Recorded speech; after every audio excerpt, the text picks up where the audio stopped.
Well, it's pretty close to 2:30 in the morning. Um,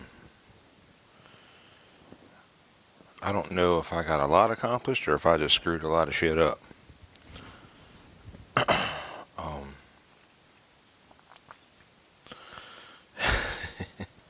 I don't even know where to begin. I'm just going to grab the camera and show y'all what's going on.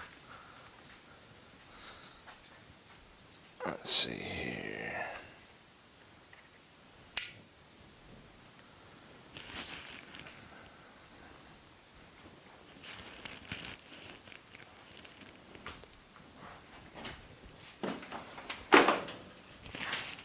Alright.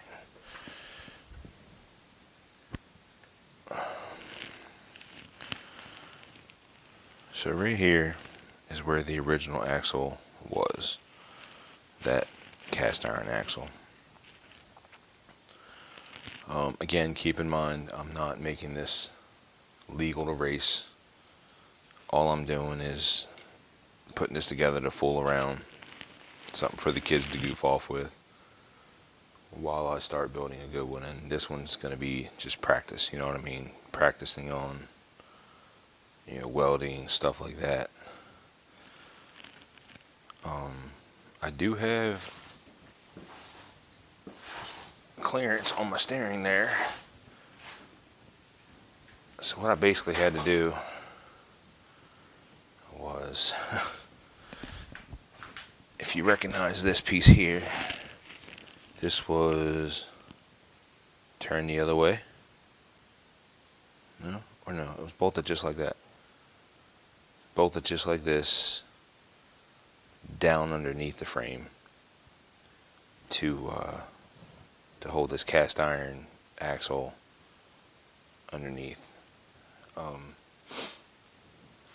I didn't have a lot of stuff. I don't have a lot of tools, material, metal, stuff like that. So I haven't got the axle where it needs to be. So like I said, it's not going to be legal to race anyway. However, I will get that axle at some point, and weld it in there the right way, like I said, just to practice on stuff. She is pretty close to 6 inches off the ground. The back's chopped pretty good. I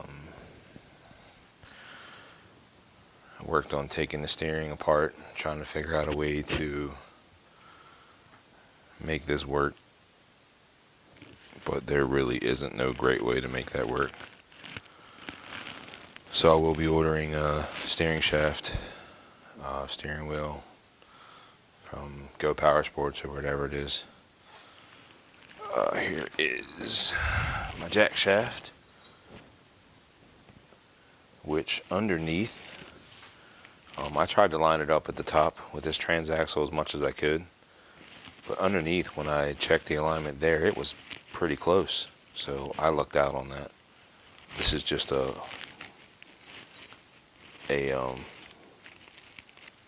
hub for the blade assembly on the deck. So that's going to work out, it looks like, which is cool. So there she is. There's my, I guess I'm going to call Hillbilly Super Stretch Racing. Front axle stretched up about another 6 inches. Crazy. Crazy, crazy, crazy. But, it is what it is. We're going to keep on rolling with it. I don't know how much more time I'm going to have the rest of this weekend to work on anything, but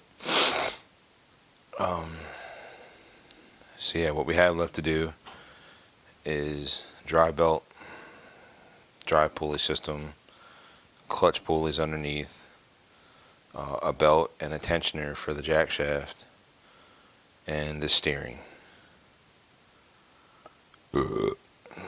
Excuse me. Engine runs. It blows a little bit of oil again, so I'm not hell-bent on making this thing an absolute racer. I'm just more or less testing the things that I do and seeing whether they work or don't work. I didn't modify this tie rod here, or connecting rod for the steering, or whatever you want to call it, from underneath. But where I put it, it just kind of, again, worked out. It's got the clearance there to turn. I mean, this thing ain't going to be doing donuts and drifting or anything like that. Not with them big ass tires on the back. However, we will have some fun with it. And all the pieces I do put on here will go towards the actual mower that I am going to build for, I think it's GP class is what I'm shooting for. So the axle kit I get for that is going to go for the other one, the steering shaft. The jack shaft will not go for the other one. I'm going to put a Peerless 700 on the other one, a go-kart rear axle. This axle is the actual, you see it in there, it's the actual transaxle to the mower.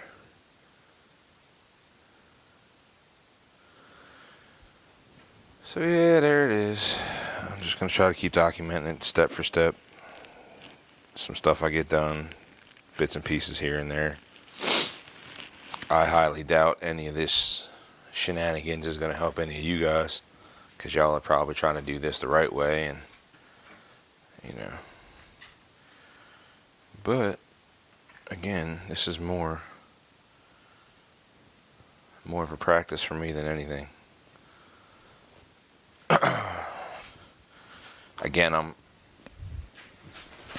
kind of at a stopping point because it's 2 a.m., 2:30 a.m.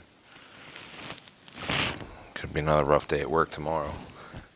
Just like it was the night before. I was out here till about 2:30 the night before.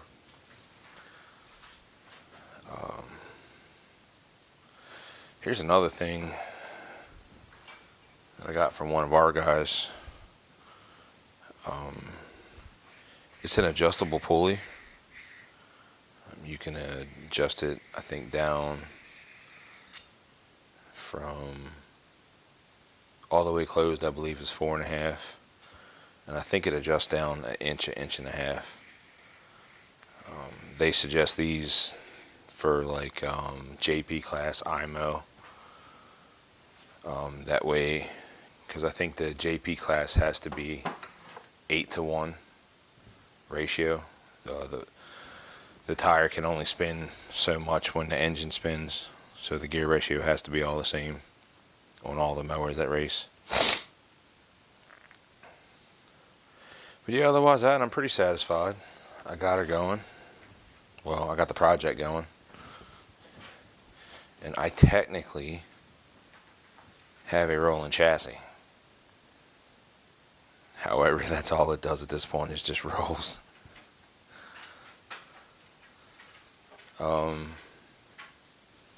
Yeah, I mean, I guess just stay tuned. Like I said, I don't know how many times I'm going to get out of here and do this. What you doing, dog?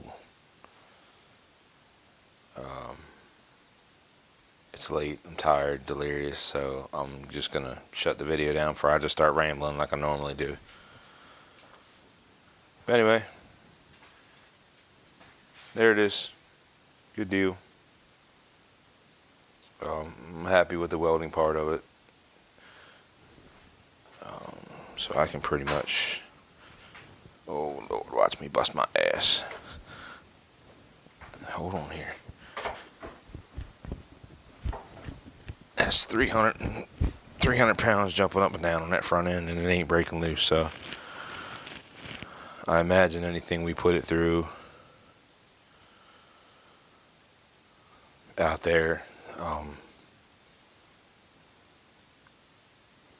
shouldn't hurt it. I don't know. We'll figure it out. If it does, it does, and I'll know what not to do for the next one. So, all right, y'all. Have a good night. We'll see y'all on the next video, man.